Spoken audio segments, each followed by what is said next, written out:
Bonsoir. Dans cette vidéo, on va étudier un texte narratif et on va poser quelques questions, puis aussi trouver l'élément déclencheur de cette histoire. Donc, le titre, c'est Le mystérieux carton devant la porte. Donc, un mardi matin, Lila sortait pour aller à l'école. Le soleil brillait doucement et elle s'apprêtait à mettre ses bottes quand elle a remarqué un petit carton devant la porte. Maman, tu as commandé quelque chose demande Lila. Non, pas aujourd'hui, répond sa mère. Lorsque Lila s'est approchée du carton, elle a entendu un petit bruit. Tap, tap, tap. Maman, je crois que ça bouge, dit-elle. Lila ouvre doucement le couvercle. Un petit chiot brun saute hors de la boîte. Oh, il est trop mignon, s'écrie Lila. Sur le côté du carton, elle trouve une note. Je ne pouvais plus m'occuper de lui. J'espère qu'il trouvera un foyer rempli d'amour. Maman, on peut les garder demande-t-elle. Sa mère hésite. Un chiot, c'est beaucoup de travail. Je te promets que je vais bien m'en occuper. Finalement, sa mère sourit. D'accord. Lila appelle le chiot Caramel. Donc maintenant, on va essayer de répondre à quelques questions. Ok. Donc déjà, le titre, le mystérieux carton devant la porte.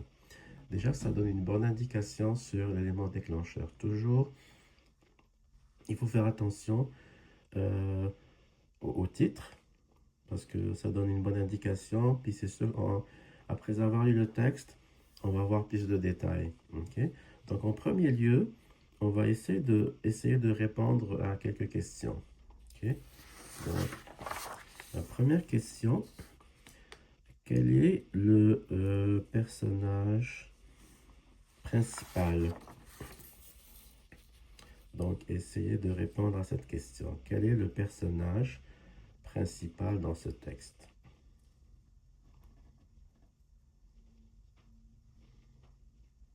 Est-ce que c'est la mère?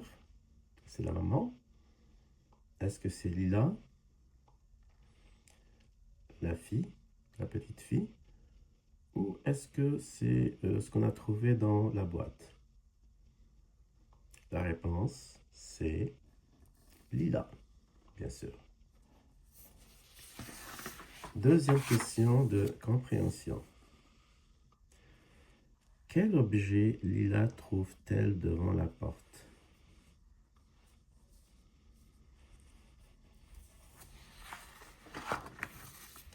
Donc, si on ne connaît pas la réponse, il faut relire le texte. Ok.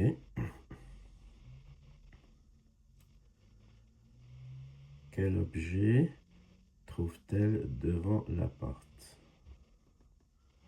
Évidemment, c'est un carton. Bon, en fait, la réponse est ici. Lorsque Lila s'est approchée du carton, ok, elle a entendu un petit bruit. Donc, c'est un carton. En fait, c'est une boîte en carton. Ok, mais on peut dire qu'elle s'est approchée du carton. Ça fait référence à une boîte de carton, une boîte cadeau ou une boîte d'Amazon ou une boîte d'expédition. Donc, elle s'est approchée du carton. Ok.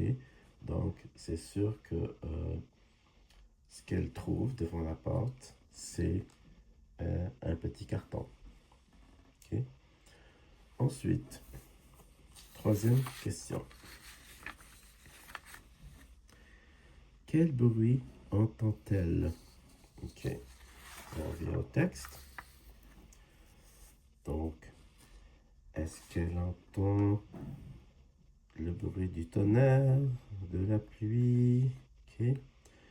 Puis aussi, dans quel contexte ce bruit s'est produit? Donc, est-ce que c'était au moment du réveil? Donc, un mardi matin, Lila sortait pour aller à l'école. Donc, il faut toujours relire le texte, ok, avec son doigt pour trouver la réponse, ok. Ah, un indice ici. Euh, donc, elle a vu un carton, une boîte, qui est un petit carton devant la porte. Et elle commence à poser euh, des questions à sa maman. Tu as commandé quelque chose? Puis on avance dans le texte. Lorsque Lila s'est approchée du carton, elle a entendu. Donc, qui dit entendre? Entendre, ça veut dire avec ses oreilles, on entend quelque chose. Okay? On entend du bruit, on entend de la musique. Okay? Donc, le verbe entendre veut dire écouter. Okay? On entend avec ses oreilles. Okay? Donc, elle a entendu un petit bruit. Okay? Donc, elle entend un bruit qui sonne tap, tap, tap. Tac, tac, tac. Okay? Donc, tap, tap, tap veut dire quoi? Okay? Tap, tap, tap, c'est un petit bruit, en fait, répétitif, qui se répète. Okay? C'est pour ça qu'on dit tap, tap, tap. Donc, la réponse, c'est un petit bruit de type tap, tap, tap. Prochaine question. Qu'y avait-il dans le carton? Ok, donc, la boîte en carton, qu'est-ce qu'il y avait? Donc, là, Lila, elle entend un bruit. Tap, tap, tap. Et en plus, elle dit à sa maman, je crois que ça bouge. Donc, s'il y a quelque chose qui bouge dans la boîte, peut-être que c'est un petit animal. Ok. Et effectivement, en continuant de lire le texte, Lila ouvre doucement le couvercle. Donc, le couvercle, c'est ce qui couvre la boîte. Ok. Ça permet d'ouvrir et de fermer la boîte. Ce qu'on appelle le couvercle. Un petit chiot brun saute hors de la boîte. Hors de la boîte, c'est-à-dire à l'extérieur de la boîte. Donc, finalement, qu'est-ce qu'il y a dans la boîte? Il y a un petit chiot. Et c'est quoi un chiot? C'est le bébé du chien. C'est le petit du chien. On appelle un chiot. Un petit chiot brun. Donc, c'est ça la réponse pour la question. Qu'est-ce qu'elle trouve dans la boîte? Que demande Lila à sa mère? Donc, qu'est-ce qu'elle demande, Lila, à sa mère? D'après vous. Ok. On va continuer à lire le texte. Donc, une fois que la boîte est ouverte, ok, un petit chiot brun saute hors de la boîte. Et là, oh, il est trop mignon, s'écrie Lila. Okay, elle trouve que le petit chiot est trop mignon. Okay, il est adorable. Sur le côté du jardin, elle trouve une note. Une note, c'est quoi une note? Ben, c'est une petite lettre écrite dans un bout de papier, okay, pour envoyer un message. Okay. Je ne pouvais plus m'occuper de lui. J'espère qu'il trouvera un foyer rempli d'amour. Donc, qu'est-ce que ça veut dire un foyer? Un foyer, c'est une maison. Okay. Donc, il y a une personne qui a écrit une note. Okay, qui a écrit une note, c'est-à-dire un petit message dans une petite feuille ou un bout de papier. Et il a écrit quoi? Et il l'a mis dans la boîte, à côté de la boîte de carton.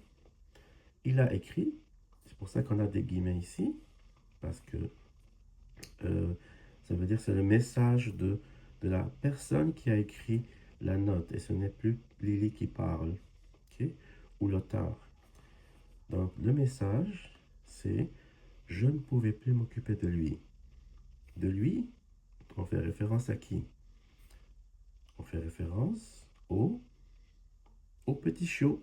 Donc la personne, Elle avait un petit chiot et elle ne pouvait plus s'occuper de lui, c'est-à-dire le nourrir, le laver, etc. Ok. Lui donner des câlins, jouer avec lui. Donc, elle l'a mis dans une boîte de carton et puis elle a mis la boîte devant une porte d'une famille. Ok. Donc, elle a écrit le message: je ne pouvais plus m'occuper de lui. J'espère qu'il trouvera un foyer rempli d'amour. Et donc, qui parle ici? C'est c'est Lily, Lila plutôt. Elle dit: maman, on peut le garder? Donc, la question qui était: que demande Lila à sa mère? Ça serait: elle demande de garder le petit chiot qu'ils ont trouvé devant la porte dans une boîte. Ok, euh, c'est ça que Lila demande à sa mère. Elle veut garder le petit chiot. Ok. Donc elle lui pose la question: maman, on peut le garder? Demande-t-elle. Sa mère hésite. Ça veut dire quoi, hésite? Ça veut dire que elle ne sait pas quoi répondre. Est-ce qu'elle va répondre oui? Elle va accepter de garder le chien, ou elle va dire non? Ok, elle hésite. Elle est entre deux réponses. Dans sa tête, elle pense oui, elle pense non en fait, parce que elle va dire que qui va s'occuper de lui. Est-ce que vraiment Lila va bien s'occuper de lui? Parce que déjà le chien il a été abandonné par une autre famille, une autre personne, parce que justement elle n'arrivait pas à s'occuper de lui, et elle se demande sûrement qui garantit que sa fille, qui s'appelle Lila, va vraiment s'occuper de lui. Peut-être qu'elle n'aura pas le temps. Donc, elle hésite. Elle hésite dans sa réponse. Sa mère hésite. Un chiot, c'est beaucoup de travail. C'est ça qu'elle dit. Elle dit: un chiot, c'est beaucoup de travail, effectivement. Ok. Ça prend beaucoup de temps pour s'occuper d'un chiot. Et là, que répond Lila? Elle répond: je te promets que je vais bien m'en occuper. Donc, elle promet à sa mère, ok? Elle lui donne euh, parole qu'elle veut vraiment s'occuper du chiot. Ok? Est-ce qu'il y a d'autres questions? Quelle est la réponse de sa mère? Donc, la réponse de sa mère est: elle accepte. Donc, ici, finalement, sa mère sourit et elle dit d'accord. Donc, au début, elle hésite, elle n'est pas sûre, mais sa fille la convainc d'accepter. Ok. Et finalement, la mère sourit et répond d'accord. Dernière question. Quel nom la fillette donne-t-elle au chiot? Donc, elle l'appelle. Comment elle l'appelle? Elle l'appelle Caramel. Lila appelle le chiot Caramel. Parfait. Donc, ça, c'est les questions de compréhension du texte et de vocabulaire. Ensuite,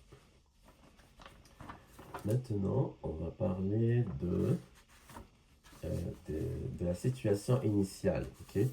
Donc, il faut se rappeler que pour pouvoir trouver l'élément déclencheur, ok, il faut toujours parler de la situation initiale, puis répondre à certaines questions. Ok. Donc, ce serait quoi les questions importantes à se poser par rapport à la situation initiale, c'est-à-dire au départ, avant, avant l'arrivée de l'événement, ce qu'on appelle l'élément déclencheur, un événement particulier, il y a une situation initiale au départ, une situation normale où tout est correct, tout est beau, on fait ses affaires euh, routinières, ses affaires de la journée, etc. Comme ici, on a fait de se réveiller le matin, puis de partir à l'école. Ça fait partie de la situation initiale avant que quelque chose de spécial se produise. D'accord?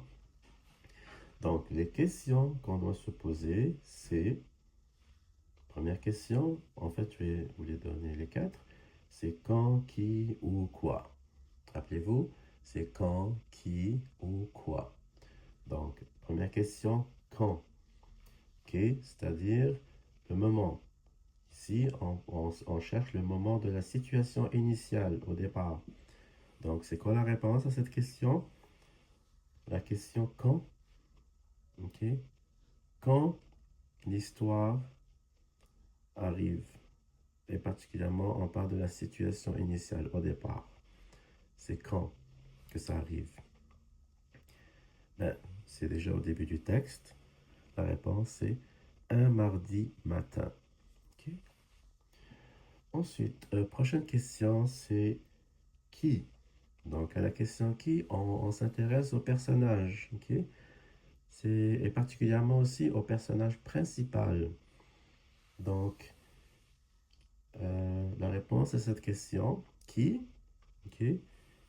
Qui est dans l'histoire, dans ce texte, mais qui est dans l'histoire de la situation initiale au départ, pas au moment de l'élément déclencheur. Donc la réponse c'est Lila. Lila, bien sûr, ok? Parce que la réponse ne se trouve pas nécessairement au début, comme ici, un mardi matin. Ah, si, c'est ici en fait, ok, c'est au début déjà.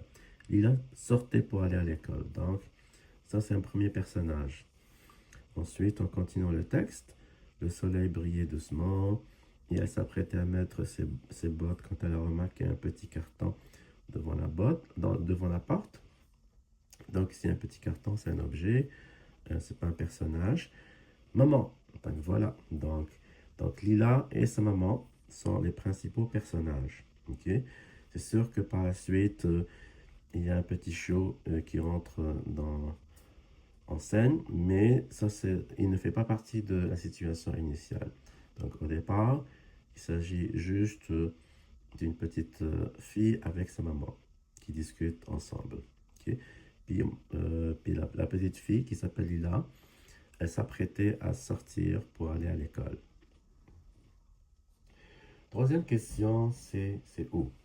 Donc, l'histoire se passe où? Est-ce que ça se passe dans un camping, à la plage? Ok. Ça se passe où? Donc, l'histoire se passe à la maison, devant la porte, à la maison. Ok. Est-ce que c'est indiqué clairement que c'est la maison? Ok. Donc, des fois, à certaines questions, c'est pas indiqué explicitement, clairement que la réponse. Ok. Il faut, euh, il faut comprendre d'après le contexte. Ok. Comment on peut trouver que finalement il s'agit de la maison? On va relire le texte. Un mardi matin, Lila sortait pour aller à l'école.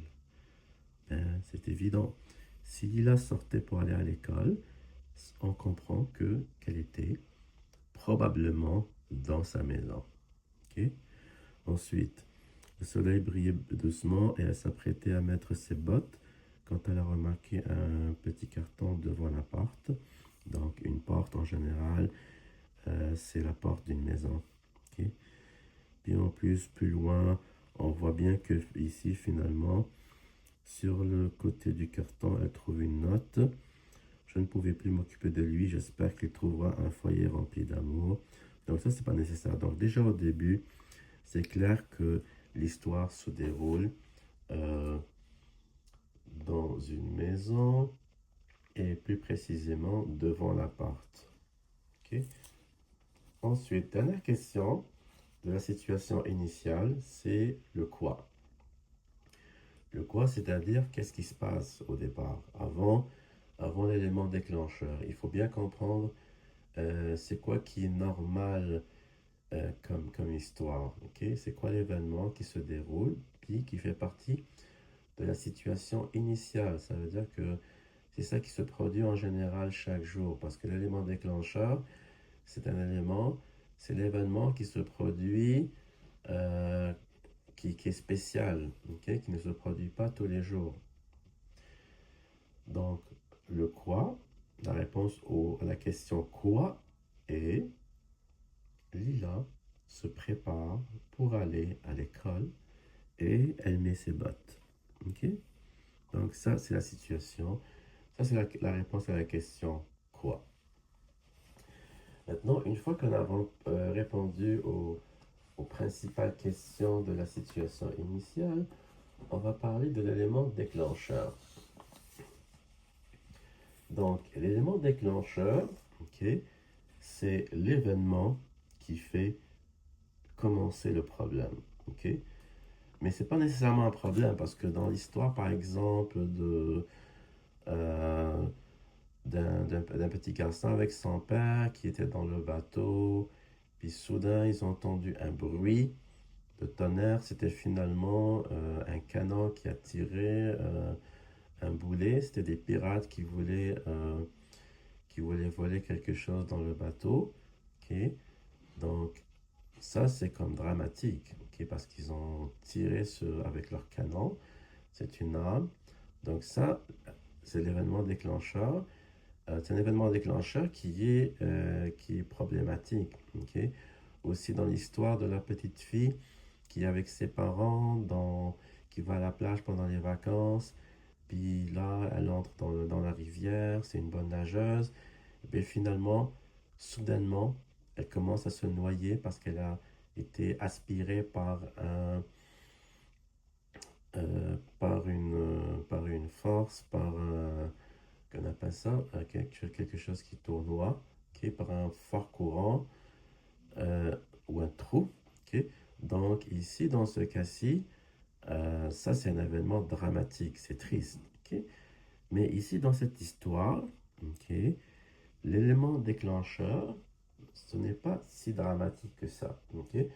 Donc c'est le moment où l'histoire bascule, où quelque chose vient déranger la situation de départ, ok, qui est dans ce cas-ci simplement une fille qui sort de la maison pour aller à l'école, elle met ses bottes, puis s'apprête à partir.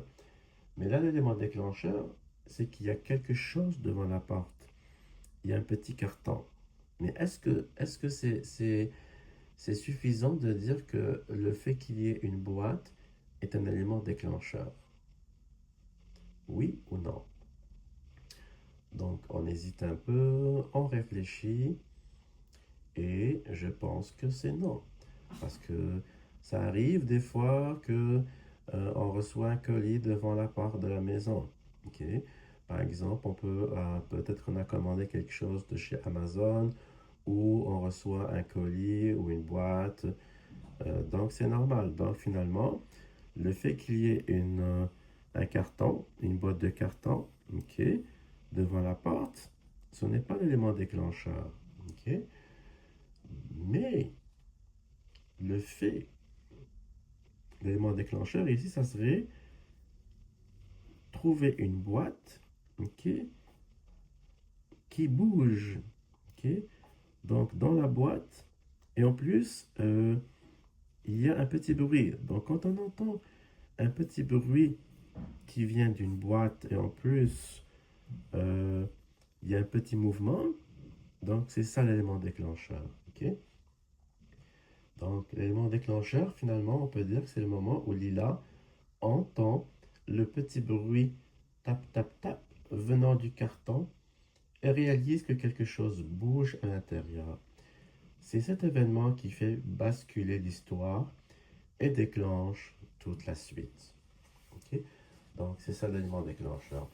Et il faut toujours, pour être sûr de trouver l'élément déclencheur, ok, il faut toujours décrire la situation initiale dans le texte puis répondre aux questions qui, quoi, quand, et qui, quand, où, où se situe l'histoire, la situation initiale, et quoi. C'est-à-dire, qu'est-ce qui se passe au début, avant que quelque chose de spécial, d'anormal arrive, qui n'est pas nécessairement dramatique. Ok. Mais c'est plus ou moins dramatique parce que quand même, il y a un petit chien qui a été abandonné dans une boîte. Ok. Et donc, finalement, la petite fille là, elle arrive à convaincre sa maman de garder le chiot, ok, qu'elle appelle Caramel. Donc, voici, c'est ça la fin de l'histoire et c'est ça l'élément déclencheur. Ok, merci et bonne soirée.